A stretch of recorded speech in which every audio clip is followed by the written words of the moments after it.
Minimnya hero badan itu terlihat dengan sangat jelas. Tapi yang sungguh mungkin harus diperhatikan adalah mereka bermain agresif banget. Dan mungkin Super Fin dan Super Ki ini akan bermain dengan tempo catching, Profesor. Nah, Karena itu. mereka ini one ticket doang. Mostly one ticket.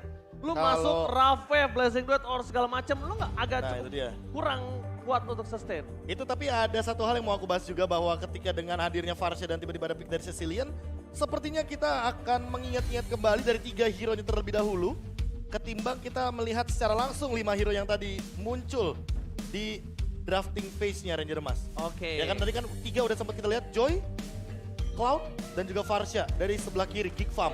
Sebelah kanannya udah terlihat sekali ada Faramis, Pakito, dan Grok. Aku suka sih sebenarnya pick dari Pakito dan juga Grok. Kita tahu Pakito memiliki burst juga di early-nya. Sementara Grok bisa untuk langsung flicker, langsung nge-cancel dengan adanya satu buah pada aspek mungkin dari seorang Farsha. Ngejar ke arah Cloud yang udah gak punya beta-beta damage. Wah, ini ada Duta nih kayaknya. Duta Head and Shoulders. Selama sejarah MPL, Marky menjadi pemilik rambut terpanjang. Masalahnya Marky ini rambut terpanjang dan tergondrong kan. Iya. Iya. Kalau misalnya kita juga di crew ada. Siapa? Ada. Crew. Ada. Ada Oh. kan? Ada. Aku ingat, aku tahu siapa. Di depan kita juga dulu sempat ada yang gondrong model Iya. foto kemarin. Kayaknya rata-rata ya season baru kayak model rambut baru gitu. Oh, itu lebih fresh. Lebih fresh Lebih ya fresh. kelihatannya tuh, Lebih lihat. fresh. Banyak-banyak. Enggak, coba itu topinya dibuka dulu kan, beda sama yang sekarang. Boleh ya, aku pakai head and shoulder ntar coba. Wah, harus dong. Itu Siapa dia. tahu aku jadi Marky nanti. Sebenarnya aku tuh pas pakai head and shoulder, aku tuh udah gondrong kemarin. Oh gitu. Ingat gak kamu yang pas aku gondrong? Iya. Tapi ketika aku gondrong, aku gak ganteng. Malah kayak gembel. Emang Jadi aku sekarang potong. ganteng? Hah? Sekarang Mirip orang. oh iya. Mirip orang. Mirip orang. Halo, Emang sebelumnya kakak-kakak dari apaan? Gigpa. Ih, kangen Halo. banget ya sama MPL. Luar biasa ya, itu emang. Dia tuh main B. Saya tadi salah fokus, Mbak. Kameranya kan berubah tuh. Iya. Ada salah satu penonton MPL yang luar biasa menggunakan jersey RRQ, saya lihat tadi. Iya. Tulisannya semangat Vin. Oh. Wah. Dia ternyata Gamon. Gamon. Gamon dengan sang kapten. Tapi Itu itu dia. dia. Lu mau tim apapun, lu pendukung tim apapun, lo diperbolehkan untuk menonton sekarang. Dan tentunya Sampai nanti pun sampai regular nanti. season berjalan sampai playoff juga Ranger Mas. Dan ini dia draft pick yang sudah muncul. Di mana tadi kita sempat melihat Link yang menjadi salah satu poros utama ya dari teman-teman Bigetron. Iya. Tapi di sisi god lane-nya tentunya dengan ngebawa Harit juga ya Be di sini. Iya. Dan Pakito yang harusnya ini akan lebih berjalan agresif dari early bahkan setelah mungkin dia melakukan pemotongan yang cukup jauh dari tangan Sorizo yang kita udah tahu Sorizo dengan hatam banget sih sebenarnya menggunakan Pakito ini. Oke, mari kita mulai di match pertama kita. MPL Arena, mana tepuk tangannya? Ini dia untuk game kita yang pertama, match pertama di hari kedua Geek Fam versus Bigetron Alpha. Mungkin yang bisa aku lihat dari sisi bot lane dari Geek Fam, Marky lebih tepatnya, mungkin tidak boleh terlalu barbar terlebih dahulu. Karena dia harus bermain safe. Kalau di early kena pokin terlalu banyak, menurut gue pribadi ini agak tidak cukup worth it. Melihat agak cukup cepat permainan dan cukup kuat dari segi emblem yang dimiliki dari seorang Harit. Sedangkan ini dengan Marky punya, dia lebih ke arah sustainability. Dan dia memiliki ke arah quantum. Dia berarti lebih ngamanin ke arah speednya. Iya, movement speed-nya mungkin ya. Dibanding dengan Breastmate yang menjadi Iya, favorit ya. Menurut sampai favorit saat gua ini. itu. Iya, karena balik lagi 5% darah sekalipun yang mereka nggak bakal dapetin movement speed tambahan kecuali pakai Art of Reverie atau bahkan mungkin beberapa item seperti Brute Force. Dan untuk saat ini early game pressure yang diberikan oleh Baleski cukup mengerikan sepertinya. Tapi hampir saja first blood didapatkan dan Super Ken langsung menancap tanpa ada basa-basi. Abai pun hanya bisa melakukan spamming, tidak bisa menyelamatkan apapun yang bisa dilihat di depan sana. Bahkan kalau kalian sadar, 3 langsung di depan sana tidak berhasil mendapatkan Little Wanderer. Untungnya dari sisi Nile itu adalah langsung melakukan rotasi. Tapi sekarang problem yang dimiliki dari Super Ken untuk seorang Marky adalah Super Ken level 4. Dan Cloudy itu salah satu hero yang cukup tercounter dengan keberadaan dari Link. Iya, bisa ditangkap dengan cukup mudah tentunya. Dengan satu buah defensor bisa mengejar ke arah seorang Marky. Dan tarik urul dari kedua belah god laner kali ini. masih terjadi di 1 menit pertama, namun Nael sudah mulai menghindari dari pergerakan yang cukup agresif dari seorang Sorizo, namun Luke masih mencoba untuk membackup di sana meskipun memang belum ada satu buah electrifying beat, namun setidaknya pergerakan dari seorang Nael masih bisa di-cover dengan cukup baik. Clear minion kali ini belum dilakukan dan nampaknya para pasukan dari Bigetron Alpha yang terlebih dahulu untuk membuka positioning di mana Luke udah standby on position. Tapi posisi yang mungkin harus diperhatikan adalah Super Ken yang akan diganggu oleh seorang Pawlowski. Ini berbanding terbalik dengan adanya seorang Nael yang benar-benar dijaga dengan sangat ketat dan tidak ada sedikit pun gangguan yang terjadi. Sedangkan Super Ken tidak memiliki retribution, ini sebuah masalah untuk Bigetron Alpha. Tapi tarik ulurnya bagus banget dari Bigetron Alpha. Mereka sadar bahwa tidak ada retribution dari Super Ken. Makanya mereka nggak mau maksain untuk langsung engage ke turtle-nya. Malahan Super Queen mencoba untuk tarik ulur, turtle-nya direset.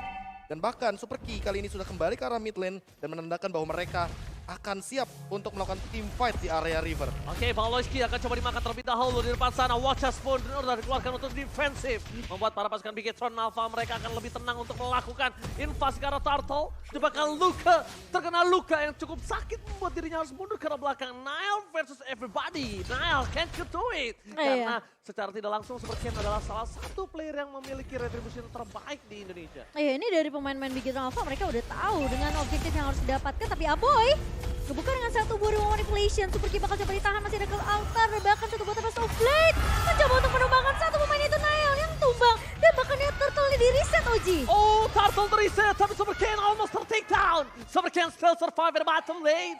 Membuat para pasukan dari Bigetron Alpha mereka membuat turtle ini menjadi rugi untuk Geek Fam. Bukan masalah turtle-nya kehilangan, tapi lihat mereka kehilangan jungler dan 2 berbanding 4. Bigetron mendominasi talent prediction by Samsung Galaxy S23 5G. Nah tapi kalau kita melihat tadi ya team fight-nya sebenarnya emang yang dicari oleh teman-teman dari Bigetron Alpha adalah source skill yang begitu banyaknya keluar. Pawlowski keluar wild charge, bahkan Nael udah keluar dari segi retribution dan juga bahkan venom execution-nya. Ketika tidak ada source skill, mereka berani untuk langsung engage di depan sana. Wild charge dan retribution from Super Ken berhasil menyelamatkan hari dari Bigetron Alpha. Satu momen kill mencoba didapatkan kill SP dan Pawlowski flicker for defensive menyelamatkan dirinya, tapi para pasukan dari Kick Farm nampaknya mereka tetap harus kehilangan 2 pemain yang sangat mahal. No retribution from Nile. Nile ter-take down dengan cukup cepat.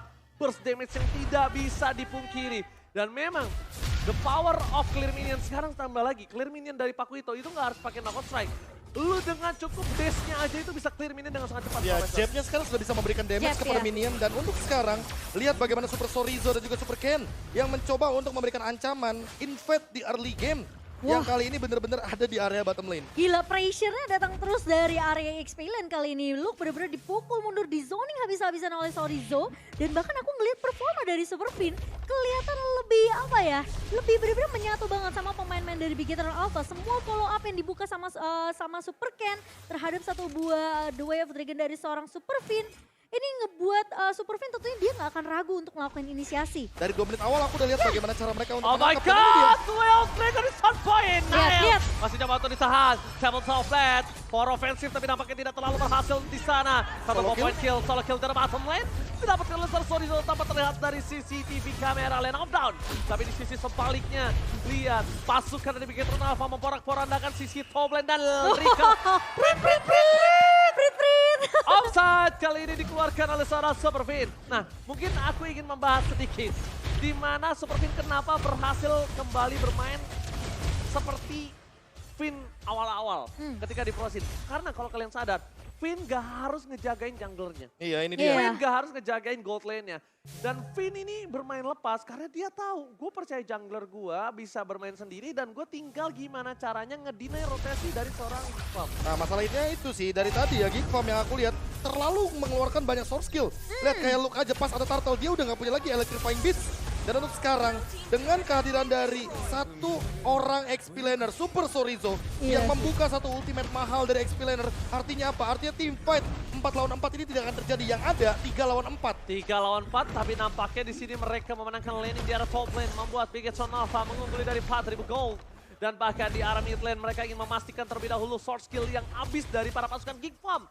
Geek Farm mencoba untuk melakukan sedikit buying time. Lihat, kalau kalian sadar, di menit ke-6 baru hanya satu turtle dan masih diperebutkan untuk turtle yang kedua. Ini seintens itu dan seobjektif itu permainan dari kedua belah tim.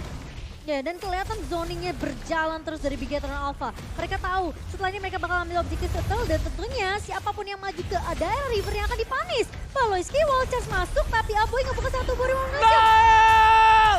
What a retribution from Nail! Membalaskan retribution di pertama yang dia kalah. Tapi kali ini para pasukan dan seorang Bigetron Alpha membalaskan dengan flicker lepas. Lihat berhasil dengan tendangan The Way of Dragon yang sangat mal mendapatkan Aboy Momochan. Kehilangan objektif turtle namun mereka berhasil untuk menumbangkan satu lagi pemain dari Geekfam 6-0. Oke, sementara dari Super Saiyan mencoba untuk memfollow up clear dengan cukup cepat di area midnya bermain dengan secara objektif tapi di area bawah. Nail sendirian 1 versus 2 namun sepertinya Nail tidak akan terlalu overcommit. Akan coba untuk mengejar dari segi objektif tapi sepertinya Sorizo selalu siap untuk melakukan clear di area laningnya sendiri. Wah ini kalau kita melihat dari Super Sorizo ya dia udah ready banget dengan Bloodlust Axe makanya dia kayaknya nggak terlalu perlu banyak untuk melakukan recall atau bahkan mengubah rotasinya karena yang dia lakukan dari tadi adalah melakukan clear wave dan dia hadir di dalam teamfight. Wow, salah dikeluarkan, Superken masih mencoba untuk bertahan di belakang sana. Baloyski sudah tidak ada lagi untuk defensif dan mungkin bisa diperhatikan kalau para pasukan dari Geek Farm ini harus buying time dan harus mencoba untuk melakukan split push dengan adanya 2 hero yang sangat potensial mendorong laning jauh. Oke, tapi kalau menurutku yang paling potensial cuma Marky yang bisa melakukan pergerakan di lane jauhnya di arah bottom lane. Dan Luke sementara itu hanya melakukan decoy saja di arah top lane. Dan kalau seandainya Lancelot sekarang, ini kan udah bukan Lancelot tank. Makanya beda banget untuk melakukan split push dan agak sedikit sangat riskan. Berat banget. Iya, sangat beresiko sekali ketika dia melakukan split push. Walaupun winning kondisinya cuma tinggal 1 dari Geek Farm, yaitu adalah memainkan lane jauhnya. Tapi menurutku Bigetron Alpha juga harus berhati-hati. Karena apa? Karena Super Fin dengan cownya ketika dia dihadapkan dengan match up Grok. Ini mana Grok ini bakal immune dari The Way of Dragon. Berarti targetnya gak boleh Baloyski. Harus target yang lain. Entah itu targetnya juga selain Marky. Karena Marky memiliki Purify. Di satu sisi lainnya Luke punya satu gerakan immune, anti-CC. Jadi targetnya cuma 2 buat sekarang. Wacas for offensive tapi nampaknya belum terlalu maksimal. Bahkan memesan Baloyski harus mundur secara belakang. Yang aku suka dari Nail adalah dia tidak benar-benar gentar di bawah bayang-bayangan dari Super Ken. Siapa yang tidak ngomongin Super Ken dalam season ini? Dan Nail dia gak peduli. Dan Retribution yang kedua harusnya tetap bisa dia konsisten melawan Super Ken dalam Lord kali ini. Ya, dan dari posisi dari seorang Sorizo hanya melakukan tugasnya di laningnya. Dia coba untuk potong dari minionnya sementara di area mid. Aboy udah ngebuka satu body manipulation namun Super Saiyan juga udah ngebuka dengan satu ultimate tapi Baloy bakal coba dipukul mundur. Marky!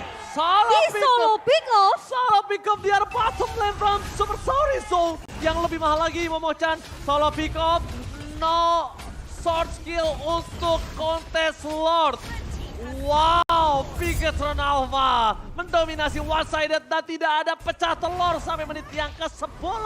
Iya. Ini dia bagaimana dominasi dari teman-teman Bigetron Alpha dan bahkan tidak ada henti-hentinya. Mereka masih mencoba untuk mencari lagi poin kill sampai saat ini. Bang Altar dibuka, Super Fin bertahan. Masih bisa selamat, Super Fin still survive. Wow. Tidak jadi pecah telur kali ini untuk Bigetron Alpha. Nah ini dia yang mau aku bahas. Dari menit yang kedua udah kelihatan banget bahwa Bigetron Alpha hanya mencoba untuk menarik ulur permainan dan memaksakan semua source skill dari Geek Farm keluar. Iya, mereka Seolah paksa. menandakan bahwa lu jangan pernah keluar ultimate secara tanpa ada objektif di depan Bigetron Alpha. Lihat. Tapi itu hasilnya. satu-satunya cara mereka untuk survive dengan 1v1 Iya. situation mereka, Be. Entah dengan wild charge yang tadi udah sempat dikeluarkan Baloyski, nggak ada Iya. wild charge berarti tidak mau, Electrifying Beats. tidak ada ultimate. Electrifying Beats bahkan di mid lane tadi, Real World Manipulation dikeluarkan hanya untuk mengusir satu sosok Harith saja dari Super Saiyan dan itu tidak mendapatkan poin 1 kill pun dari Iya. Geek Farm. Gua nggak tahu kenapa, gua melihat Geek Farm ini tidak ada tempo irama yang bermain seperti season sebelumnya.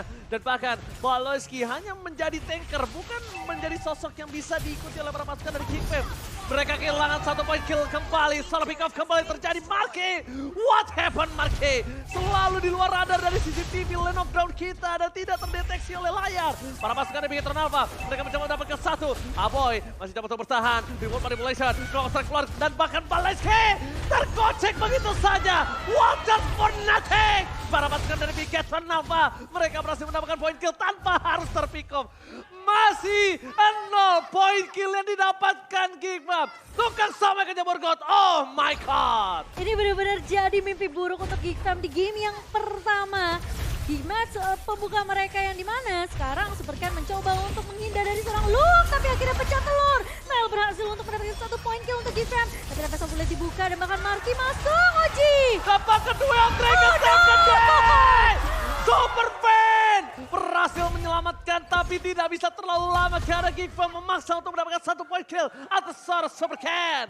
Dan di sisi sebaliknya hampir udah selamat. Sebenarnya selamat tapi nggak ada lagi yang bisa dia lakuin. Masih ada source damage dan Supercan gak bisa bertahan dengan cukup lama dari top lane. Para pasukan dari Bigetron Alpha mereka mulai harus sadar. Para pasukan dari Gigfam udah mulai ketemu tempo irama permainan mereka kali ini, Profesor Nah, KB. itu tadi yang sempat aku mention bahwa winning condition dari Bigetron Alpha ini adalah pick off dari Chow-nya aja. Ketika dia mencoba untuk memainkan The Way of Dragon, targetnya dia cuma 2. Yang pertama adalah Aboy, yang kedua adalah Nail. Karena apa? Karena kalau misalkan kita melihat dari banyaknya source skill yang dimiliki sama Gigfam, battle spell seperti Purify Marky itu bakal membuat The Way of Dragon-nya wasted. Luke juga sama, dia punya anti-CC sama kayak Baloiski ketika dia bersatu dengan tembok. Makanya targeting dari Superfin ini bisa menjadi jawaban. Bagaimana caranya Bigetron Alpha memanfaatkan pick off di luar area high ground ketimbang mereka terpaksa untuk melakukan team fight di dalam area high ground Gigfam itu sendiri. Wah, benar-benar ngelihat Kating mereka benar-benar Kating yang nggak bisa nggak dimakan Gigfam. Iya. Ngerti nggak sih? Kating yang benar-benar menarik banget menurut mereka. Tapi ternyata beberapa pertukaran kali ini tidak terlalu adil. Supersonizo? Dan Supersonizo mencoba untuk melakukan sedikit flanking. One by one situation dengan Nile. Menuju ke arah belakang. Supercan melihat satu potensial. Duel untuk dengan sampai Nile ter-take down. 1 point kill didapatkan. Dan bahkan Paloiski menjadi korban keganasan dari seorang Supercan. Bigetron Alpha melenyapkan 2 player dari Gigfam. Dan mereka berhasil mendapatkan Lord tanpa ada konten. Itu sebenarnya salah satu bait juga nggak sih yang Makanya, dilakukan beat oleh yang nggak Sorizo? beat yang nggak bisa Dihindari, ditolak. iya. Itu kayak oke kita ambil atau enggak gitu. Tapi ternyata Bigetron Alpha mereka menjawab itu semua, mereka tinggalin Lordnya sama kayak di hari pertama kemarin. Bigetron Alpha selalu menawarkan sesuatu yang nggak bisa ditolak sama Gigfam. Ya. Lo mau dapat Sorizo nggak? Gua kasih nih Sorizo dari belakang. Tapi Dan ternyata ini nggak tahu kenapa Superfin tiba-tiba dia jump in dengan flicker. The Way of Dragon yang on point bener-bener menuju ke arah Nile. The Way of Dragon yang mahal tentunya ke arah jungler. Tadi satu target yang udah sempat kita mention dan Lord sudah mulai memasuki ranah Gigfam. Lord bergerak menuju ke arah PS turret dari top lane. Hilang sudah PS turret. Tapi Levin. Superfin berhasil tercancel. Superfin termakan. Masih ada kesalahan. Superkin nampaknya gak bisa bertahan di depan sana. Tapi akan ditukarkan Baloiski. Pertukaran 1 untuk 1 nampaknya masih cukup adil untuk para pasukan dari Gigfam. Setidaknya mereka bisa menyelamatkan 1 buah point kill. Tapi di depan sana, Nile! Ting-ting bukan permain, ting-ting bukan best queen. Permainan Nile di bawah bayang-bayang Bigetron dengan under kondisi 6000. What a play from Nile. Kita harus apresiasi itu permainan yang berani, Profesor. Dan Iya. mendapatkan poin yang penting. Membuat move secara paksa, mendapatkan 1 point kill yang di-trade juga kebetulan. Dan tidak itu jadi super best turret. sakit. Tidak jadi best turret juga yang hanya hilang 1. Dan itu lagi dan lagi. Jadi menahan Bigetron Alpha untuk nggak bisa paksa Ya. push masuk ke area base dari Gigfam sendiri. Sekarang pertanyaannya dari Gigfam dengan winning condition seperti ini, siapa yang mau memicu cult altar dari Super Key? Karena dari tadi kita melihat Super Key beberapa kali menyelamatkan kawanan dari Bigetron Alpha, kawanan dari sang robot merah. Tapi untuk saat ini, winning condition dari Gigfam sudah mulai terbuka perlahan-lahan. Walaupun Bigetron Alpha lagi dan lagi harus sepertinya keluar dari zona high ground. Mereka mendingan team fight di jungle, di river, di lord, ketimbang di depan base dari Gigfam. Terlalu beresiko menurutku. Nile from nobody. Dan dia harus menghadapi Supercan. Salah satu super bintang yang ada di Bigetron Alpha. Siapa yang tidak ngomongin dia dan dia tidak peduli dengan bayang-bayang itu. Dia masih berani, dia dapetin Super Saken Momochan. Iya. Itu salah satu hal yang mungkin mahal. Kenapa dia ngomongin mental, ngomongin mekanik, tapi di depan sana Luka mencoba untuk bertahan dan tidak bisa didapatkan. Dan kalau kita lihat, Supercan dipupuk lama untuk bisa masuk ke MPL. Dia benar-benar butuh waktu yang panjang. Sedangkan kita juga belum tahu nih, history dari seorang Nile itu, backgroundnya seperti apa yang bisa membuat dirinya percaya diri. Dan mungkin cap battle dia masih tinggi loh. Maksudnya Mungkin aku bisa menjawab hal tersebut. mungkin ilmu-ilmunya masih banyak yang bisa. Sekalipun MDL, Improvisasi ya. sekalipun dari MDL Iya. sekalipun ya, itu kan balik lagi dia di bawah naungan dari Onyx. Berarti Onyx ini nih yang entah gimana caranya untuk Scouting. membuat ya building mental dari Mentalitasnya. sosok pemain yang satu ini. Dan Iya. kalau kita melihat dari itemnya nih, udah mulai rata-rata 6 item semuanya. Makin lama game berjalan tentunya kita hanya akan melihat bagaimana pertukaran Immortality dan juga Winter Truncheon. Bagaimana caranya juga Bigetron Alpha mempersiapkan ketika mereka harus mencari satu sosok bait, entah itu Super Sorizo atau bahkan nanti baitnya menuju ke arah Super Fin, agar mereka mampu lagi dan lagi untuk memasang teamfight di luar area high ground dari Geek Farm. Oke, kalau win condition yang dimiliki Geek Fam adalah sekarang menurut gua pribadi, Luka tuh nggak boleh head to head sama Super Sorizo. Dan dia kalau bisa maksa ke arah Super Saken, maksa bikin run Alpha, dia kan terlalu solid. Maksa gimana caranya dia nge-cover Super Saken. Dan biarkan Marky dan juga Smile yang akan bermain dengan sangat bebas. Korbankan Lukanya, mainkan tempo permainannya karena Saken akan coba maksa. Zaman Fortnite keluarkan The Way of Dragon from Marky. Ternyata nampaknya tidak terlalu impactful. Langsung ada Seven Soulblade ke arah belakang. Dan para pasukan dari Geton Alpha. Langsung ada cutting dari Super Sorizo. 1 point kill masih bisa didapatkan. Lihat sandwich gaming kembali terjadi dan apakah Luke akan menjadi korban selanjutnya atau tidak. Mereka memilih objektif gaming, Profesor. Dan Nail bahkan tertinggal di belakang 1v4 situation, masih survive sepertinya. Oh, Nail! Can't you do it? Nail! Nail still survive in the battleland! What a play from Nail! Membalikan keadaan, mereka berhasil menumbangkan seorang Sorizo. Tapi Sorizo masih punya immortality, tapi The Way of Dragon membuat Marky kembali menjadi korban yang ditelan bulat-bulat. Terlalu lama sepertinya bertahan di area depan, padahal posisi dari seorang Nail itu udah mundur sampai ke area base. Wah. Marky udah bisa mundur. Tapi sayangnya malah Bigetron Alpha mereka yang menjawab itu semua setelah Lord berhasil diamankan oleh Super Ken. Ya, secara kalkulasi Nail sulit untuk ditangkap, apalagi puncture-nya masih ada. Purple buff muncul tiba-tiba menjadi langkah bagi Nail itu sendiri. Tapi siapa yang menduga Super Fin tiba-tiba muncul dengan Shunpo-nya The Way of Dragon lagi dan lagi ke arah Marky. Dan ini yang mungkin harus kita saksikan dari satu sosok player Luke yang dari tadi mencoba untuk melakukan clear wave dengan build-nya dia mainin Master Assassin dan juga ada satu Lethal Ignition. Iya. Tapi Luke berbahaya sepertinya barusan. Instant pick-off terjadi, 2 point kill didapatkan, dan bakat Super Ken tersetan. Blessing Great from Marky, gak bisa membuat dirinya selamat, dan ini bencana. Bigetron Alpha, sang super squad, memaksa game pertama, dihabiskan di bawah menit yang ke-20. Bigetron Alpha, Bigetron Alpha. Mereka benar-benar memakan semua objektif yang ada.